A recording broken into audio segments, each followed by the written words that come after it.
DJMP3songs.com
अरे पता नहीं था पहले मुझको प्यार ऐसा होता है, जो दिल से खिलवाड़ करे उनके लिए ही रोता है। अरे प्यार मोहब्बत है ही ऐसा, करते हालत ऐसा वैसा, एंड में अक्सर यही है होता तुझसे, हाँ तुझसे लेना देना कैसा। Easy Vivek Pandey, easy Vivek Pandey.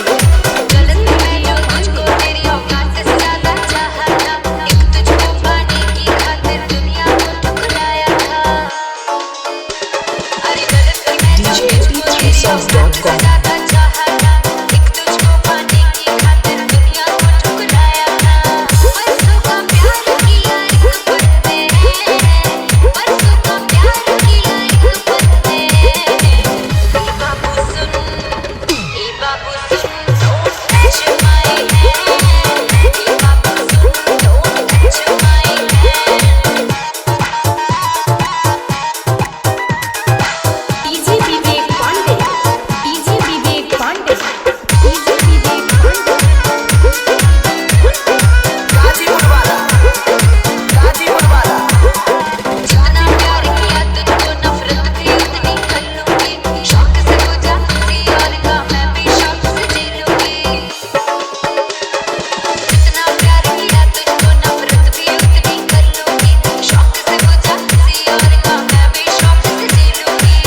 अब तो मोहब्बत का यही है ट्रेंड, अब तो मोहब्बत का यही है ट्रेंड। ए बाबू सुन, ए बाबू सुन, don't touch my hand। ए बाबू सुन, don't touch my hand। ए बाबू सुन, don't touch my hand। ए बाबू सुन, don't touch my hand। Easy Vivek Pandey, easy Vivek Pandey, easy Vivek Pandey, easy Vivek Pandey, easy Vivek Pandey, easy Vivek Pandey.